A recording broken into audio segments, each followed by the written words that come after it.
on a Friday night here in Dubai. Ano kaya temperature ngayon? Ito si Boss Jay. Jay, kamusta? Mabuti po. Ilang years ka na dito sa Dubai? Dubai, 19. 19 years. Dito sa Montgomery Golf Course? 16 and a half years. Wow. 2 handicapper, tama ba? 2 handicap. Naks. Ayan, maglaro tayo ng 2 holes dito. Wow, ang saya. So, yun na yung flag? Yun yung flag. So, ano yan? Mga 60. Mga ganun. 60 yards? Teka lang, ilang holes to? 9 holes. 9 holes to na puro par 3. Puro par 3. Siya, ba't may dala siyang driver? Baka nag-practice kanina. Ayan si Ramesh, yung naglilinis ng kotse ko. Ramesh, you cleaning, huh? Ramesh cleaning my car all the time. Ramesh, I give you a Christmas gift. How old are you, Ramesh? How old? What's your age? 23. 23? Yes, sir. How long have you been in Dubai? 2 years. 2 years? Yes. Are you happy? Yes, sir. Good? Good, sir. Where are you from? India, Hyderabad. You're from India? Yes. Where do you like to eat? Biryani. Biryani? Yes. You like eating biryani? Yes. Okay. Have you ever tried Filipino food? No, I am not yet, sir. No, not yet. Only I know Hyderabad biryani. Only biryani. Alright, Ramesh, thank you so much. Thank you, Also, one of the reasons why we have a soft spot for Ramesh is because he's just truly a nice guy, and kahit anong utos mo sa kanya, gawin niya. And ito, may incident, a few incidents na na-touch talaga kami ni Camille kay Ramesh. So one time, binigyan namin siya ng parang a box of chocolate. And grabe, nung tinanggap niya, thank you siya, smile siya, limited yung English niya. And then, alam mo yung bata, or eto, sorry pero ito kasi talaga yung nakita namin eh. Example, yung bata, bigyan mo ng something, tapos alam mo yung bata, kunin niya, dalhin niya sa kwarto niya, dun niya buksan. Parang ganun yung nangyari kay Ramesh. Binigyan namin siya ng box of chocolate, and then tapos tinitingnan namin sa kami, hindi niya alam na nakatingin kami. Pumunta siya sa dulo, sa isang corner, binuksan niya yung chocolate at kinain niya. At sobra siyang, he was just smiling by himself. And nakaka-touch. And also, I guess, I don't know, parang minsan when you're just nice to people, when you're, I guess, sa mga fast-paced cities or sa mga big cities, example dito sa Dubai, yung mga sila Ramesh, minsan hindi na sila napapansin. Before, guilty rin ako dyan. I mean, diba, very, you live a fast-paced life, you don't have time to chit-chat. Actually, hey guys, don't get me wrong, hindi ako saint pero hindi ako ma-chit-chat na tao actually, especially at work.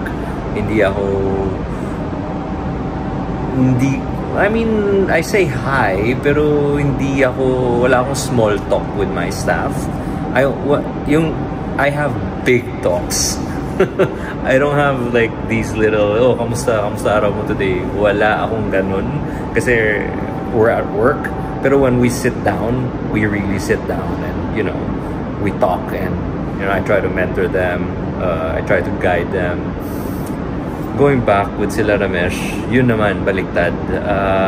I really try to, I do my best. I'm moody as a person, but I do my best to say thank you, kamusta, alam mo yun. And yung feeling nila, grabe. They feel so special. They feel like $1,000,000. And I guess that's why I do it, because I want them to feel good about themselves. Okay, we're ready. Let's go. That's Finn's stuff. And ito, paukay namin sa kuya. And the boy's ready. Come on. Say hi to Tito Carlo and Tita Kitty. Si Daddy naman. Si Mami rin. Twinning silang dalawa. Yes, of course. Alright.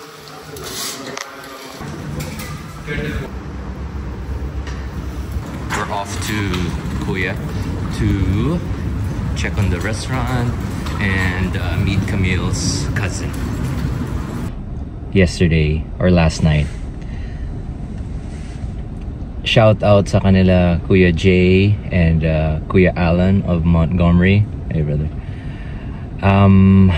Montgomery Golf. Si Kuya Jay, ayan, na-meet nyo kahapon sa golf course. Si Kuya Alan, hindi ko na shoot kasi we had a conversation and tagal na sila dito sa Dubai. Si Kuya Alan parang 20 years na, tapos parang 15-18 years na siya nagtatrabaho sa golf course. And grabe yung kwento nila and grabe yung pagkabait nila. Pero yung tumatak talaga sa utak ko or sa akin ay yung sinabi nila na sabi ko, thank you ang bait nyo. Sabi nila, mabait ka rin kasi mga iba na nandito kahit kabayan, pero medyo yun, sabi niya, medyo pumasok na yung hangin sa kanilang katawan daw. Yung alam mo yung mga umasenso na at tapos medyo umiba na. Iniba na sila ng material things or ng pera. And sabi nila sa akin, Chef, basta mabait, 'di ba? Mabait rin tayo. Sabi ko, sakto, tama. Kasi sa amin ganun rin sa restaurant. Kahit gaano ka pa ka VIP or you know, mayaman or filled with material things. Pero kung yung ugali mo ay hindi maganda, hindi ka rin natin or namin i-asikaso ng mabuti. Kasi, well, we have to because guest ka and, you know, of course, hospitality, right? Pero, we're biting our tongue. We're like, alam mo yung parang gusto, alam mo yung mga nakakainis, pero you're like, yun palagi yung sinasabi ko sa staff namin na, guys, just keep it within, you know, of course, service pa rin tayo. I guess ito yung point ko. People can detect authenticity and sincerity and can also detect unauthentic or put on. Put on is the word. They pretend to be nice because they need something, pero after, pag nakuha na nila, wala na, kalas, tapos na. Hindi yan, pag ganyan, walang longevity yan, hindi yan tatagal. Very transactional. Parang nagbibilangan lang kayo. May nagsabi sa akin the other day, kaibigan ko, binigyan niya ako ng magandang gift. Sabi ko, brother, I owe you one. Sabi niya, bro, we're not counting. Huwag tayo magbilangan. Kaibigan tayo. Ayan. Anyways, yun lang yung aking 2 cents for today.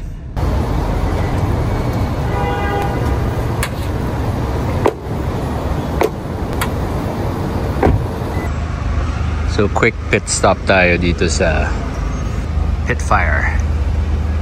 Pitfire for me is one of the best pizzerias here in Dubai. They have 7 or 8 branches. Ate, ilan na nga branches nyo? 6 branches. 6 branches. I actually just ate inside. I wasn't able to document my pizza meal because it was so good. I wanted to keep it to myself.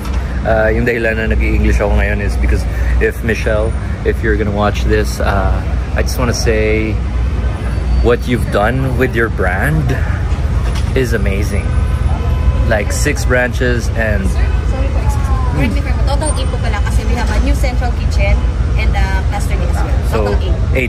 8 branches. Well, I believe Pitfire has been open for minimum 5 years or 6 years. I'm not quite sure. But Michelle, the owner, if you're watching this, wow, what a feat you guys have accomplished through the years. I know you guys started from somewhere, and I know it wasn't easy at the beginning, but right now, my God, I just had a meal and it's running like a well-oiled machine, your restaurant. Just the attention to detail of everything. I know you guys are on holidays, you guys are in America. I see it in your feed. But your restaurant is still running like, it feels like you guys are still here or just around the corner.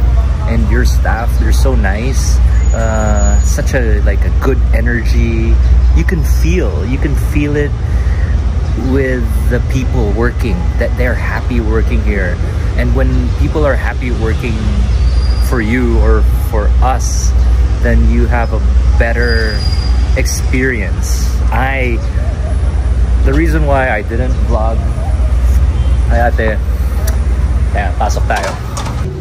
Alright, I'm gonna sit here. This is Spitfire, right? It has, again, 8 branches, but this branch feels like it's the only one. It feels so personalized.